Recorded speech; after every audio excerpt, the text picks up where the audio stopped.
Vai o to start.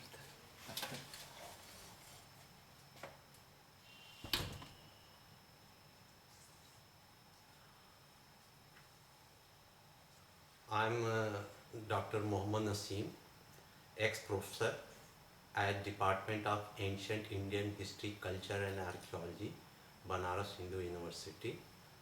I'm going to give a talk on Ayurveda. Medicine is a natural art of self-protection.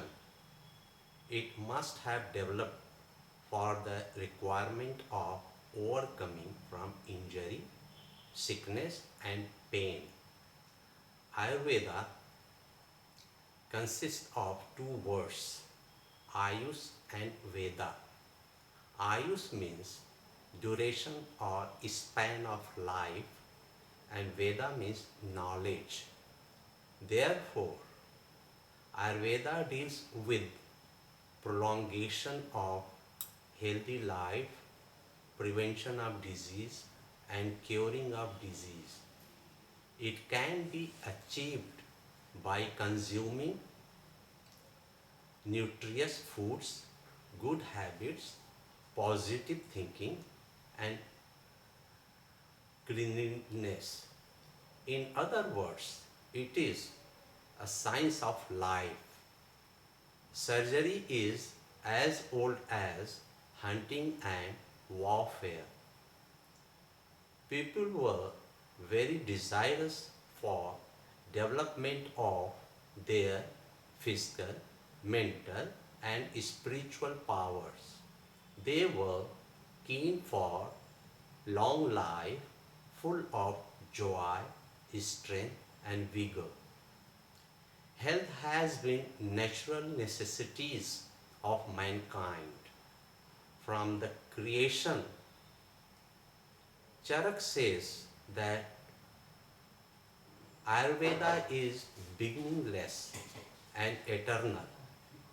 Shushruta informs that the Creator has created its knowledge even before creation because the creatures would need it urgently.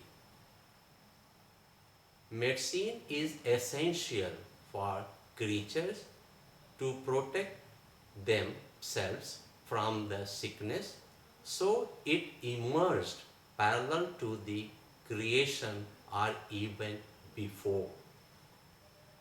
There is no substance which can't be used as drug.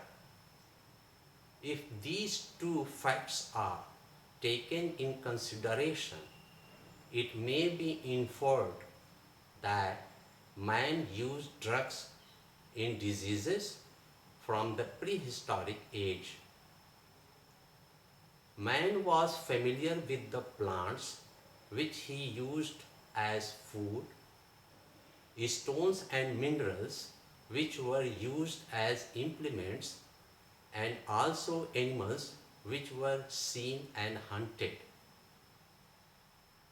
It may be said that prehistoric man derived the medicines from plants, animals and minerals.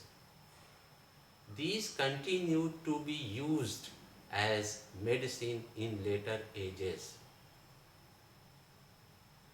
The origin of Ayurveda does not belong to a particular person, place and time. Origin of Ayurveda is described in the introductory parts of the Ayurvedic texts such as Charak and Sushruta Samhitas. It is mentioned that Brahma, creator, possesses its knowledge before the advent of man on this planet. Its knowledge was revealed to the god Dakshapati or Prajapati, then to two celestial physicians, twin brothers, Ashwani Kumaras, later to Indra, and finally to Bhardwaj. Bhardwaj taught this knowledge to the sages at the conference in the Himalayas with the aim to eradicate sufferings of human. This tradition does not have any historical significance but indicates that its existence is as old as the creation of man. The archaeology does indicate the existence of some sort of medical knowledge during the Indus Valley civilization. It is tentatively dated from 2500 BCE to 1500 BCE.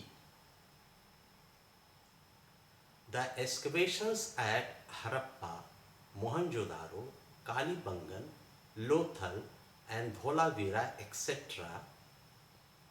have unlocked the existence of well-planned and organized settlement pattern.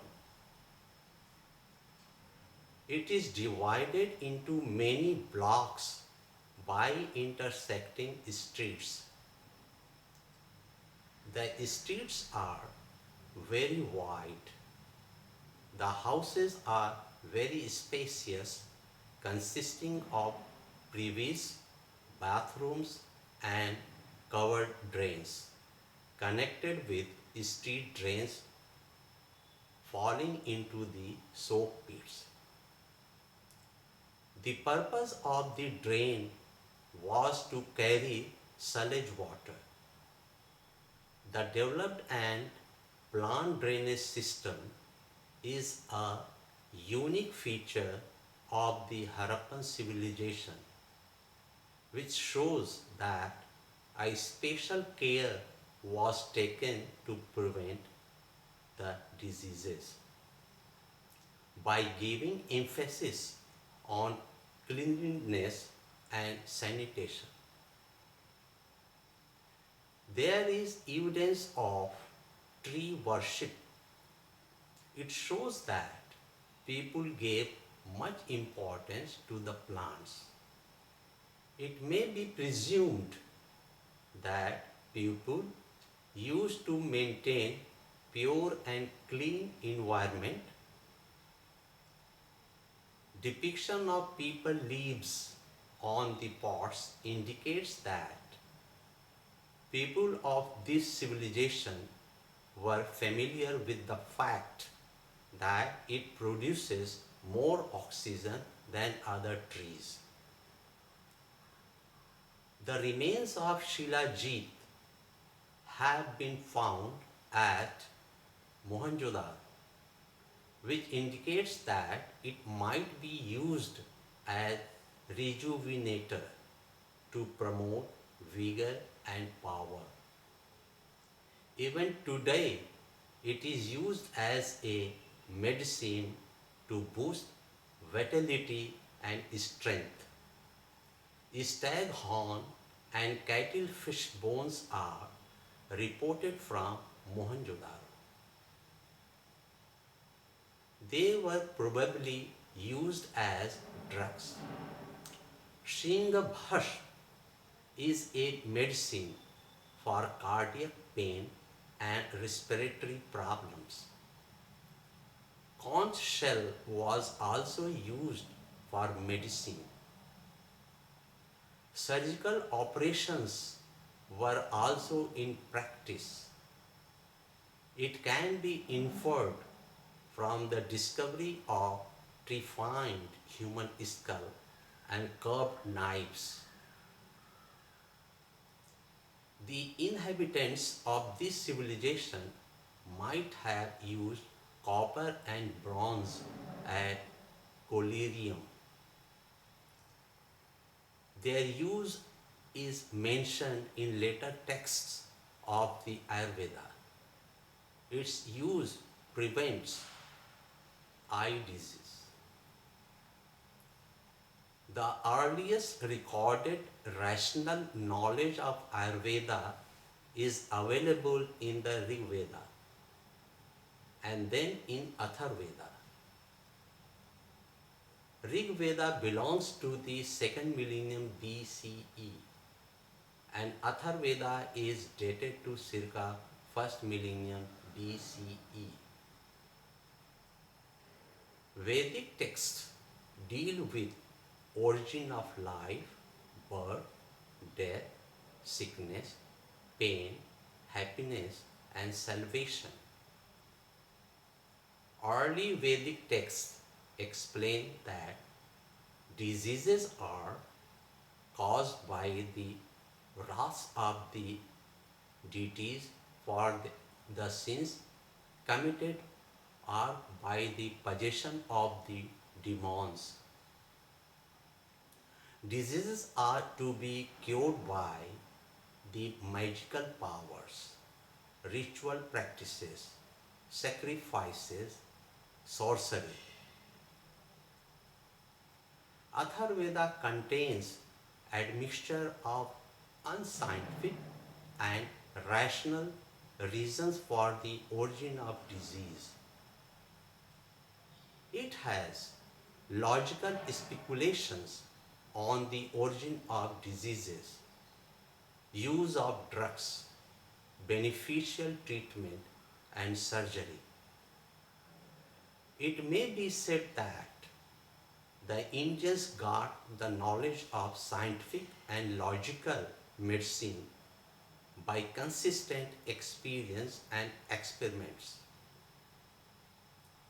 In the beginning, the priests performed the responsibilities of the physicians. Rig Veda indicates that water was primordial elements. It has potency of immortality as it is nectar. So, it is potent creative agent. Plants have divine powers to cure the illness. Vedic literature show that illness may be due to the natural reasons. Sickness may have one of the possible origins, that is Aprash, Vatash, and Sushmaj.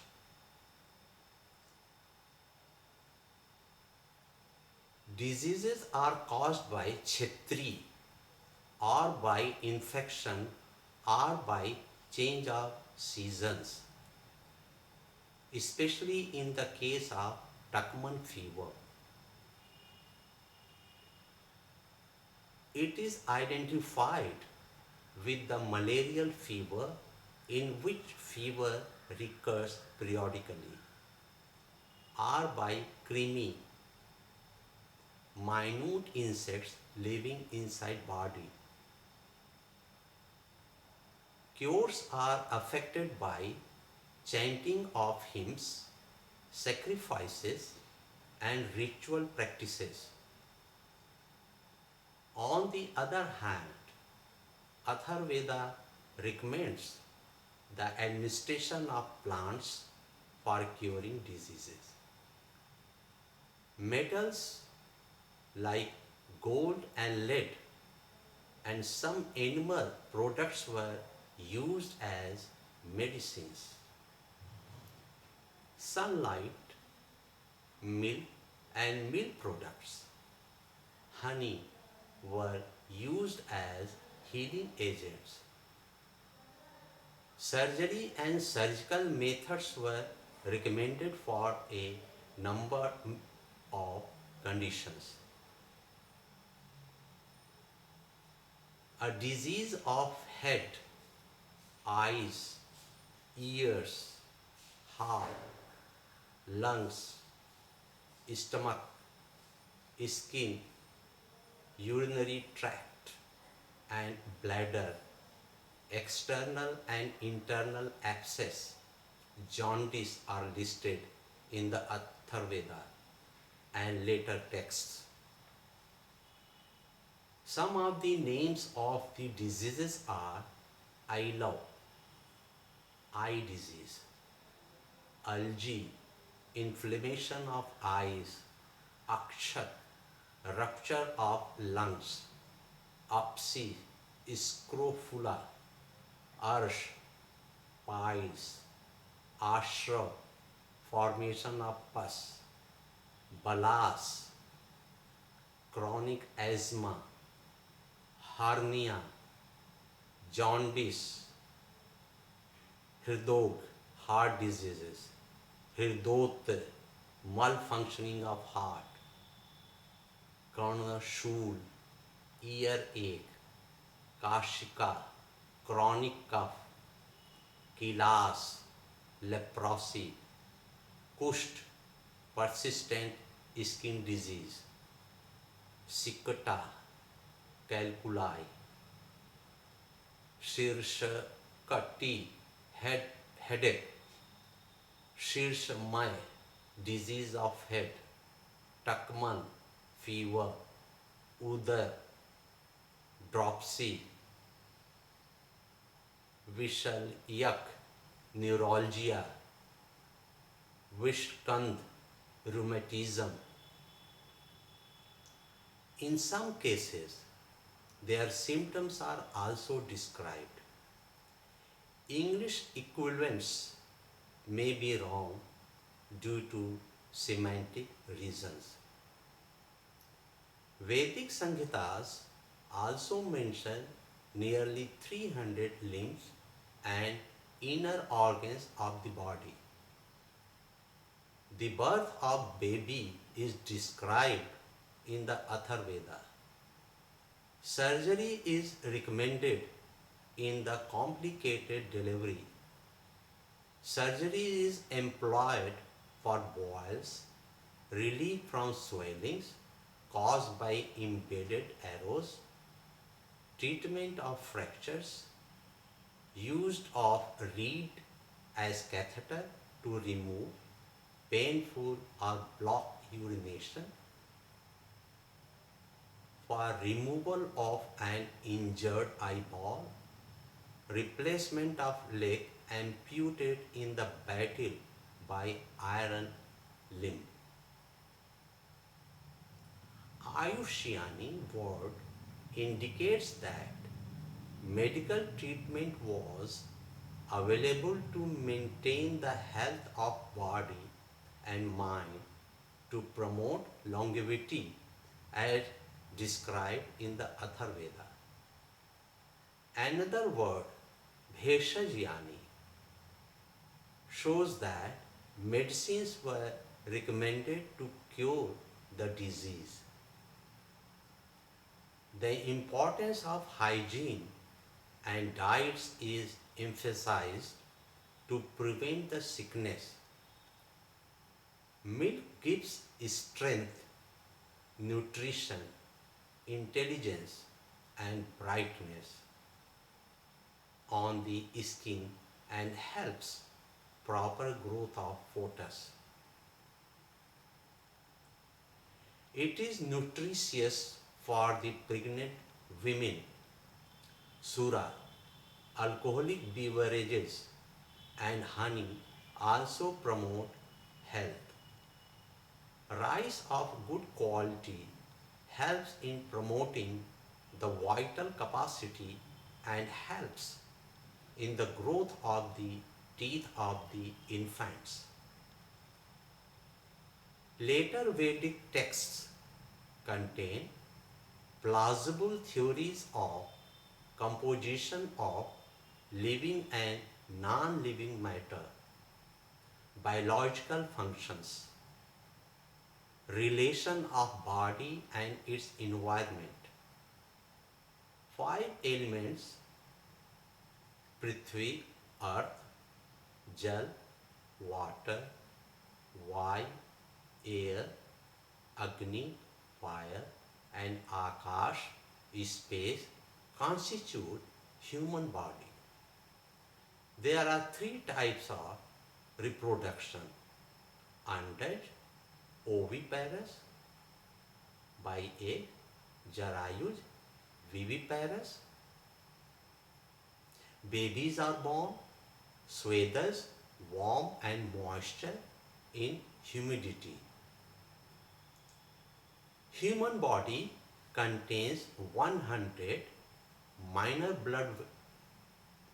blood carrying tubes, dhamni, 1000 Heras minor veins, 72,000 Hetus extremely minute capillaries, and 10,800 paces muscle fibers. Nutrition and benefits of milk and milk products are met in the later Vedic texts. Milk with turmeric is beneficial in jaundice. Fresh buttermilk is very good diet for children and pregnant ladies. But clarified butter is good for the health of the adults. Clarified butter with many drugs prevents miscarriage. Garbha Upanishad describes the periodic changes occurring in the fetus during gestation. It deals with the theory of metabolic changes in the body.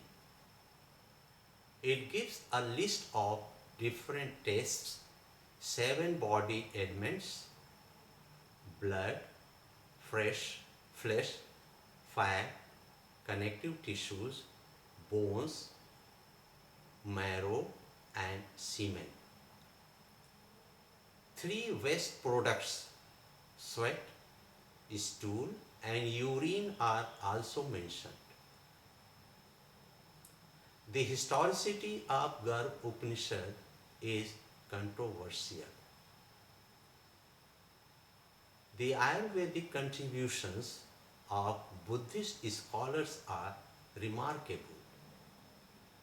Buddhist text Bhashaj Vastu describes the use and doses of medicinal drugs, classification of plant drugs, and use of the various parts of the plant for medicines. Chivar Vastu describes the medical training of the physician Jivak and outstanding and significant contributions made by him in the surgery.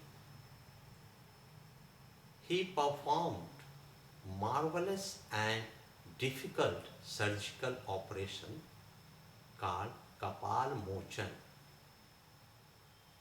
In this process, a part of skull is removed to reach the brain. He carried on operation of eyes, cervical region, vaginal tumors, internal tumors, and varicose veins, etc. These examples reveal the medical knowledge at the time of Buddha. Comprehensive and rational medical systems are present in Charak and Shushrut Samhitas. Charak Samhita was redacted by Dridbal in 8th or 9th century, and Shushrut Samhita was redacted by Nagarjuna in 3rd or 4th century. Both are erudite and exhaustive compendiums, emphasizing on the theoretical and practical knowledge of medicine.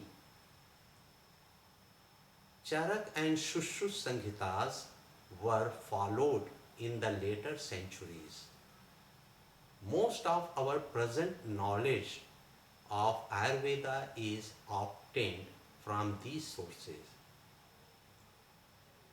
Charak's original was the Samhita of Agnivesh. The most commonly accepted dates for the composition of the Charak Samhita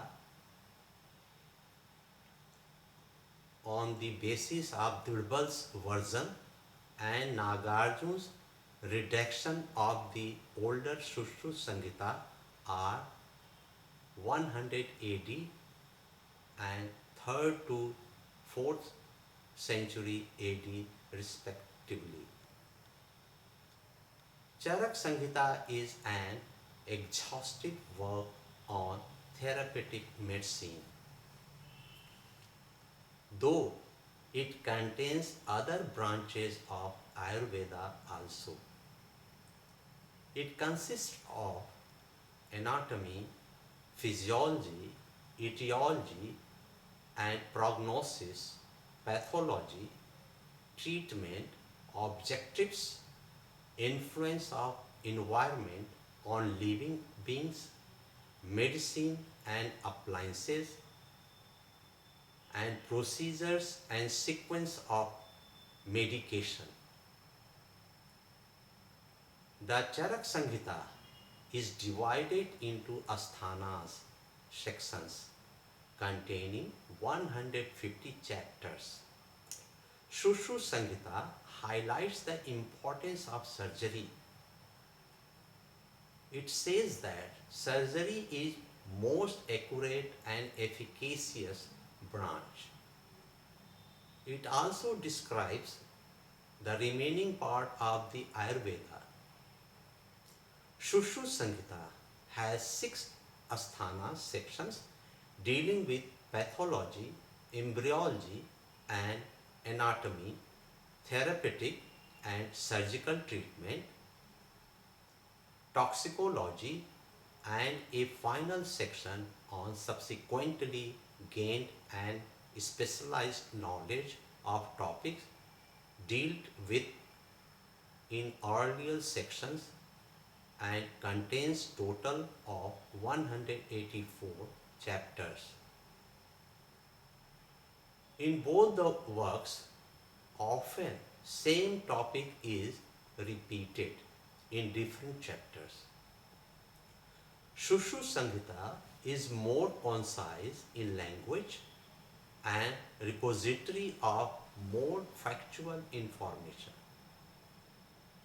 It describes the dissection of human cadavers to gain accurate anatomical information.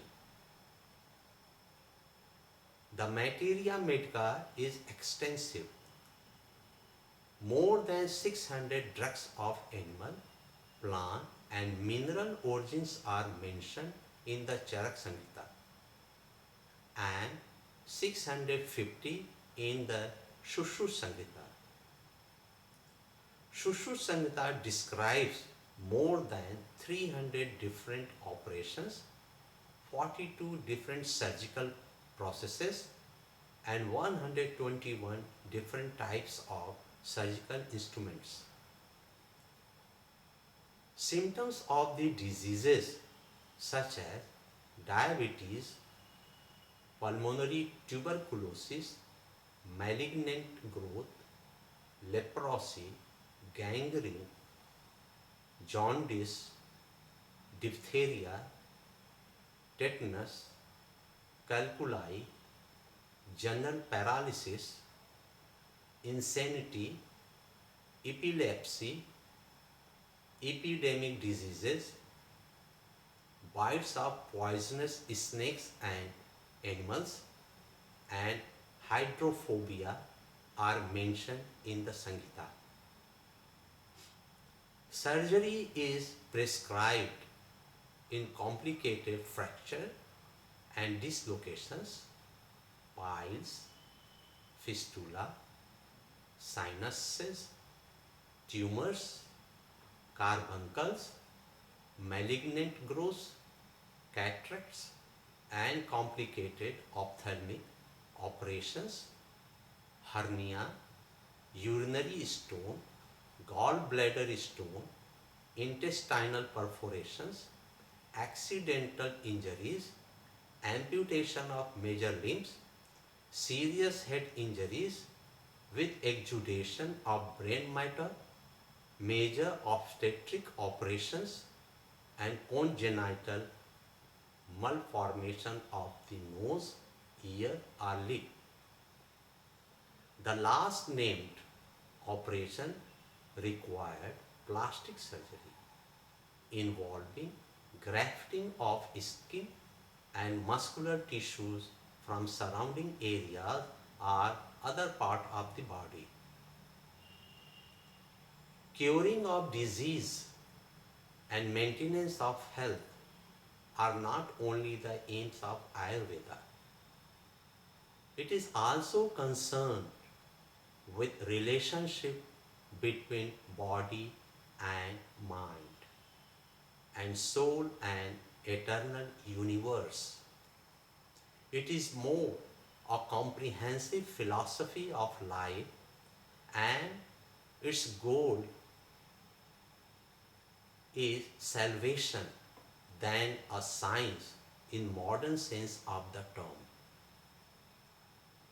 Theories of creation of life, genetic and eugenic rules, the physiological and pathological effects of heredity and gestation, theories of digestion, metabolism, circulation of body fluids, and functions of bodily eliminations, three humors responsible for origin and prognosis of all pathological conditions and forming the basis of the Ayurvedic treatment are found in the Samhitas. Samhitas recommend rigorous training and a code of ethics for the physicians. It stands parallel to the Hippocratic Code. Next important Ayurvedic texts are Ashtang Sangrah and Ashtang Hridaya. These works are associated with Vagbhat. Ashtang Sangrah was authored by Vagbhat Senior and Ashtang Hridaya was written by Vagbhat Junior. Some scholars suggest that both are written by one author. Ashtang Sangrah is mentioned in the memoirs of the Chinese traveler Sting of 7th century. Ashtang Hridaya is more concise and scientific exposition of Ayurveda. It incorporates the teachings of Atre and Dhanvantri. It also deals with Rasayan and the knowledge of chemical reactions and laboratory processes. It occupies a significant position in the Ayurveda after Charak and Shushu Samhitas. Both works frequently mention the Charak and Shushu Samhitas. Vagbhat says that 85% diseases can be cured without physician and 15% diseases require a doctor. Ashtang in Sanskrit means 8 parts and refers to 8 sections of Ayurveda.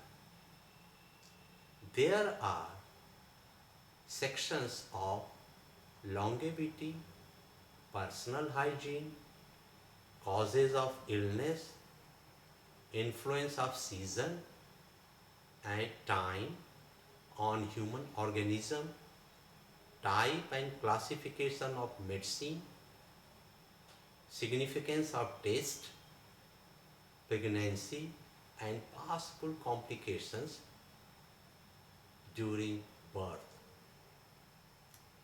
Prakriti, individual constitution, and various aids for establishing prognosis. There is detailed information on 5 action therapy, therapies Panchkar, including vomiting induced by medication, use of laxatives, enemas, complications that might occur during such therapies, and necessary medications. 8 branches of Ayurveda are found in all Ayurvedic texts. The list given by Chara, Shushruta, and Vagbhat are identical but different in order. They are काय चिकित्सा, शल्य तंत्र, शालक्य तंत्र, भूत विद्या, कौमार भृत्य, अगध तंत्र, रसायन, वाजीकरण।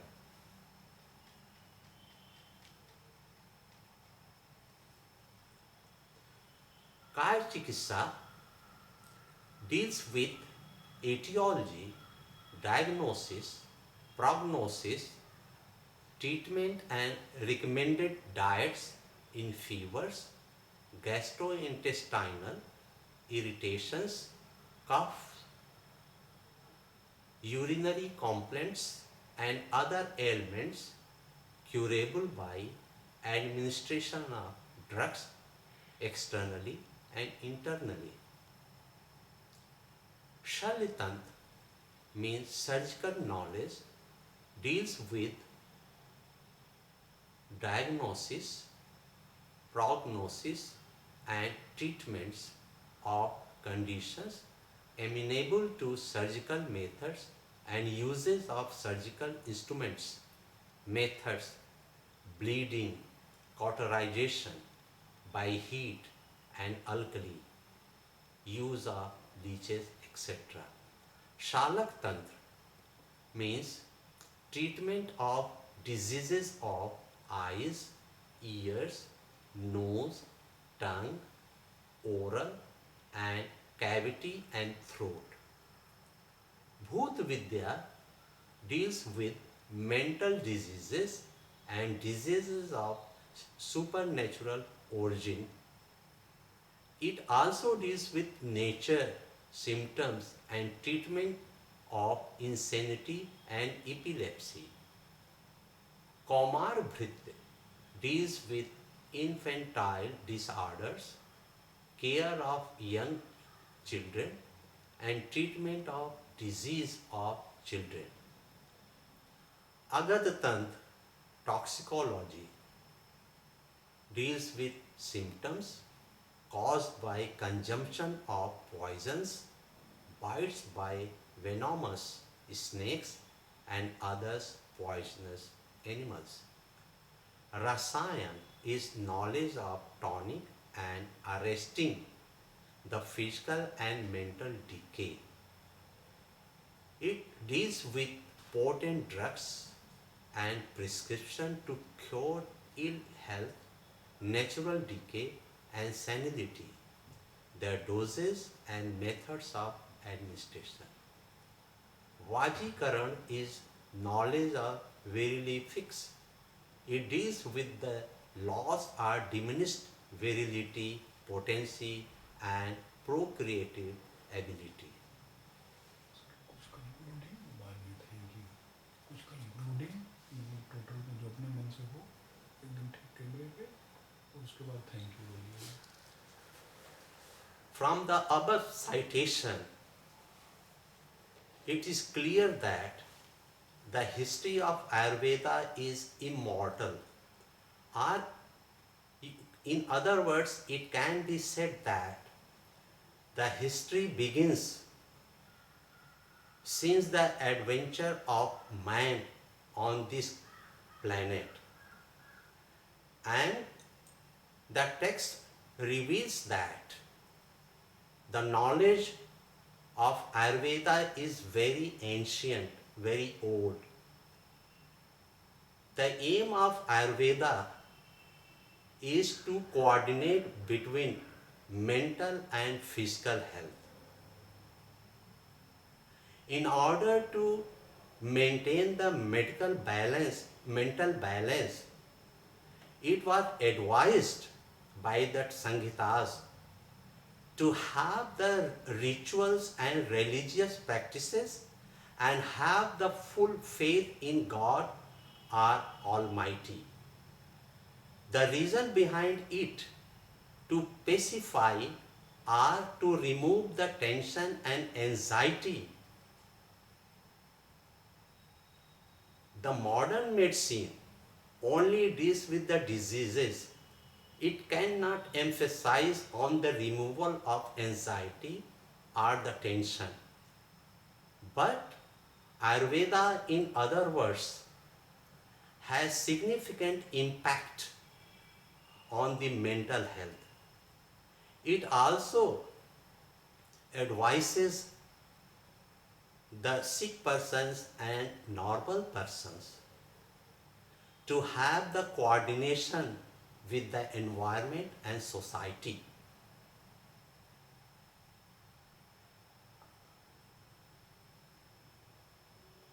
इसके बाद थैंक यू करेंगे। Thank you. फिर से जैसे कि एडिट होने लायक रहे अच्छा, सोसाइटी, उसके बाद अब बोल दे थैंक यू। हाँ एकदम मतलब तुरंत रुक करके। अच्छा, आप रुकेंगे क्या? आप बोलिए। अच्छा। So,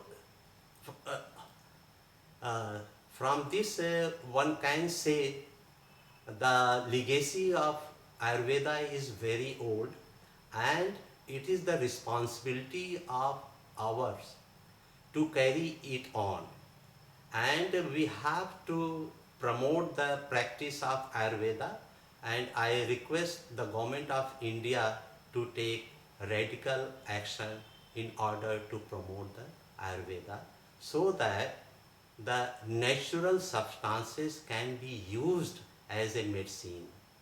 Because as per the knowledge of Ayurveda, the body of all the living beings, including human and plants, they are made from Panchabhut or 5 elements.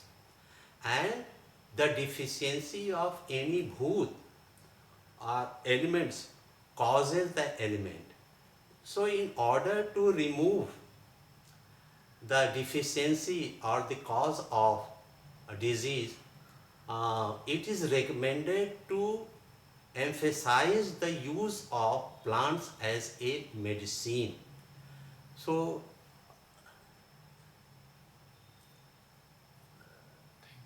thank you. Thank you ऐसा बोलिए थोड़ा रुक करके, जैसे हम उसको कहीं ले जाकर फिक्स कर अच्छा। सकें। तो अभी बोलिए। हाँ I am very thankful to the coordinator for giving me an opportunity to give me a lecture on this topic. Thank you very much once again. ठीक है? हाँ सादिक। ठीक है? हाँ सर, एक सज्जन थे, उन्होंने जब थैंक यू बोले तो